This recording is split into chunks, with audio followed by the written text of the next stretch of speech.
So for our topic this week, which I did not mention at the beginning of the show, movie games! We're not talking about movies made out of games. That's for a different show. And we won't talk much about cartoons or toys or comic book adaptations or any other franchise or celebrity tie-ins, like Shaq Fu, that aren't specifically movie-related. Now, this can include movie games that are like sequels or prequels. A good example of that might be the Watchmen game that came out about the same time the movie did. It didn't specifically follow the movie, but it was It followed the time movie. between Rorschach and Nightwing. I think that's his name. Oh god. Night Out. Higher quality than you might expect especially since it was a downloadable only, if I remember right. I think it might also be just, I love Rorschach. I love that character. So let's go back to where it pretty much all began, back in 1982. Now, there's been a lot of franchises that's been turned into games, but this is the one that kind of started it all, and everybody probably knows a lot about. Atari negotiated rights to one of the biggest movies in 1982, E.T. the Extraterrestrial. They know where this is going. Arguably the worst game ever.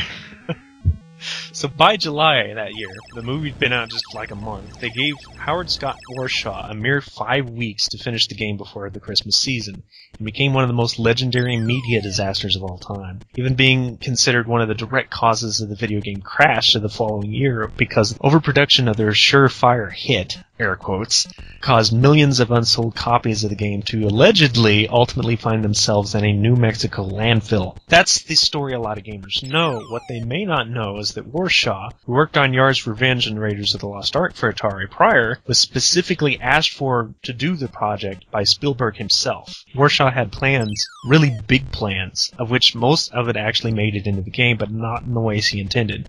Spielberg, however, in their first meeting, wasn't very excited about what he had planned, so instead he wanted something more of a Pac-Man knockoff, where E.T. collected Reese's Pieces. Sadly, this idea probably would have sold. As much of a derivative title as it would have been a lot more successful, especially since Pac-Man was still a big deal and everybody was copying Pac-Man anyway. I think if they would have did it like that I would have went gaga over that game. Hindsight, even Warshaw, who had waved off the idea at first and wanted to do his plans anyway, he regrets not going with Spielberg's original idea. Warshaw usually has 6 months or better to finish a project, but the 5 weeks to implement this big project that he was hoping to do, and this is in a time and an era where games were very, very simple. They did not try to put a lot of elements that he was trying to put in, because I kind of respect this guy for what he was trying to do and what little time he had to do it. I mean, it's even easier now because programming is such a more commonplace thing, and you hear about these 24-hour gaming code marathons, and they have these contests to see who has the best game at the end, and there's cash prizes, and some of them get published.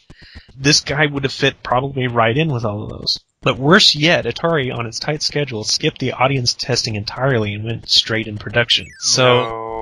Despite all of this, the game obviously sold well. Atari was a big deal, E.T. was a big deal, so 1.5 million carts or better were sold in the 2-month period over the holiday season. And this is a big deal when you consider that 2 million is still, to this day, considered a success. There was a whole lot less Ataris than there are consoles today. Yet, there was another 3 million or better that Atari had produced that did not get sold and ate into any kind of profit it would have seen. There was stores that could not sell them, and their $50 game were quickly being sold for 20, 10, 5. There's even a Wikipedia notation about JCPenney about they were selling it for like $1 or 50 cents. They could not get rid of it. So, yes, for all its legendariness, there was a real intent by the creator who's been kind of panned for being the cause of this, and I don't think that was really fair. If the guy had 6 months, it probably would not have been any worse than Raiders of the Lost Ark, which is questionably a bad game too, but it did a lot of things that you wouldn't think an Atari console could do. So ever since then, you would think it was, oh, look what that license did to the industry. We're never touching that again. Of course not, especially when you've got, well, I'm actually going to save that. Let's just say there's a major franchise who proved he's made quite a massive fortune around the franchise more than he did the already blockbuster movie. And if you can figure it out, good for you.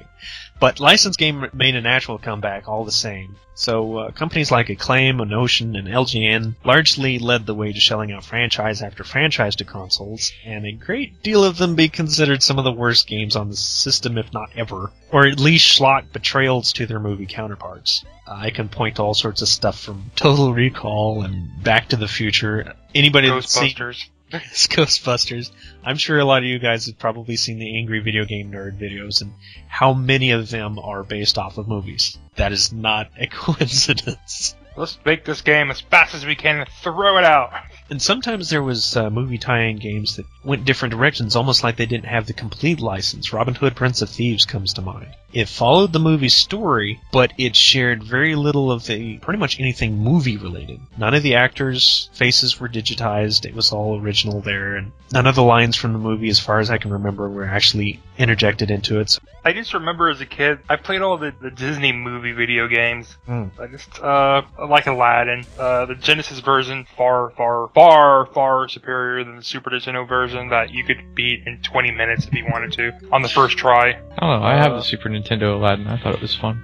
Oh, it's fun. It's very fun. It's just very easy. I think I have the Sega Genesis one, though, also. I haven't played it yet. It's hard. And another hard, well, it can be hard first time you play it around, is the Lion King one, which is exactly the same on the Genesis and the Super Nintendo.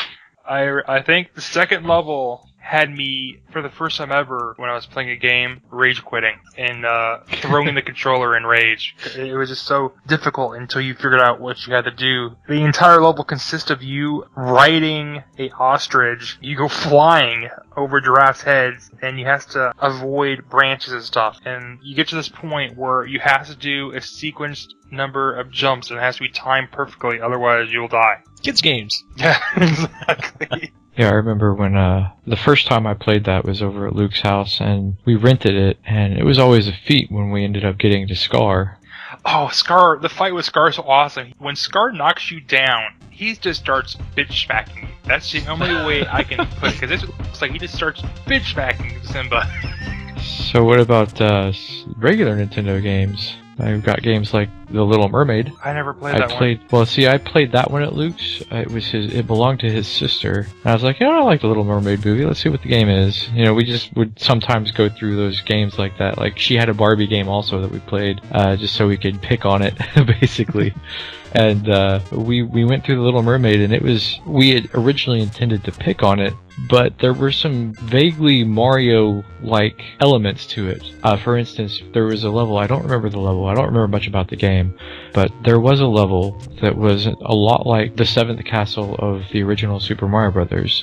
If you didn't swim down a certain corridor, then the level wouldn't just reset, you would die. Because you would get stuck up against a wall, and the game would scroll automatically, so you would end up getting stuck and die. So a lot of it was memorization. Had a bit in common with Echo the Dolphin, actually, from what I remembered of it. Or am I thinking of the Genesis version? Just something to mention. Disney licensing out to several different companies in the early years, but notably Capcom, who made most of the classic versions of the games we're talking about here. Even Aladdin is considered by a lot of people as one of probably top 5 platformers for both the Sega Genesis and the Super Nintendo. I enjoyed it. Tried to play it with my girlfriend. She didn't like it that much, so... She's not especially good at platformers. She's mostly a RPG person. Well, judging from these videos, I'm not very good at platformers either. But there's been a lot of developers and publishers who've handled Disney properties over the years, like the Tron arcade game, which was a classic. It was made by Midway in 1982. And Sega Genesis platformers, a lot of those were made by Sega themselves. And then there's dozens of other companies like Vivendi, Universal, and Kimco, and Sierra, and Rare, and Traveler's Tales, and Beam Software, Konami even. And Disney even started up various branches of their own over the years, like Buena Vista Games. Buena Vista. To develop games themselves, but they work a lot with a bunch of other companies like THQ, who handles a lot of the Pixar movie licenses, like the WALL-E game you mentioned last week. That was a pretty decent game. It's not exactly entertaining. It seems very short, I blew through the levels for the most part. It's a lot of go here, get this, go here, get through the security door by repeating a button sequence. It's just a lot of security doors and a lot of fetch questing. It's kind of like a game that is nothing but a series of mini games, and those mini games don't really deviate from each other. So you're pretty much playing the same thing the whole way through. It's unfortunate. Yeah, it can get pretty boring, but I like Wally so much that when I sat down to play it, I played it for like a good hour and a half, 2 hours, before I was like, okay, I'm done, I'm going to play WoW. Another game I could brain fart. Where are we? I'm looking at a list. I lost it on the list. Where is it? Where is it? Alright, I lost it. Okay. Bugs Life. Bugs Life is another Disney game that came out on the PlayStation 1, as far as I know. In N64. That game, I played that quite a bit. I could never beat it. You could breeze for the entire game, and when you got to, I can't remember his name. Why can I never remember names? Hopper! The crazy grasshopper. I get to that boss, he kicks my ass every time. The reason he kicks my ass is because you have to collect special berries, and you get stronger and stronger and stronger. Well, that'd be easy to do. You know, you could do that in a couple seconds, except for your idiot ant friends are throwing lower power berries at you, and you have to dodge them, and if they hit you, you have to start the process all over again, while Hopper's beating the crap out of you. And every time. Getting away from Disney a little, Well, before you do that, let me just go ahead and say and mention the fan-beloved Kingdom Hearts. Technically, it's not a movie game itself, but the series went on to include a ton of Disney films from the animated and live-action alike. But Pirates of the Caribbean, and Tron, and Winnie the Pooh, and Aladdin, and Lion King, and so on and so forth, there's very little they haven't touched on that it wasn't some form of major series in the Disney staple. Just wanted to mention that one more last little bit in there before we moved on from Disney. Willow. I own it, but I went through this, like, after Capcom started doing the Mega Man series right, just before they started doing it wrong, I went through and I pretty much bought every Capcom game that I could find. I got a lot of Capcom games, but the one that I forgot to mention last week was a boxed copy of Willow that I found for like $6. So, I haven't played it because, again, I was buying it more for the fact that it said Capcom than the fact that it was a game I wanted to play, and it was a boxed game, so I was like, oh, this would be a neat collector's item if nothing else, but I do have it. There's been some decent games here and there that's been based on movies. Most of them have been average at best, if not really, really awful. I know Iron Man that came out was horrendous. It looked kind of pretty, but it was horrendous. But it was 1997's GoldenEye 007 based on the James Bond movie that was Pierce Brosnan's first outing as Bond that made even the hardest skeptics take note that a movie tie-in game can be not just financially successful, but highly respected and rated game. And it even pioneered dozens of first-person shooters staples like zoomable sniper rifles, stealth gameplay, positional damage that included the now all-famous headshot, and pretty much the first successful console multiplayer deathmatch, too. So there was reasons why that game was successful as it was, and ironically, there's been at least 2 quasi-sequels to the Nintendo 64 game itself that try to recapture the nostalgia, but regardless of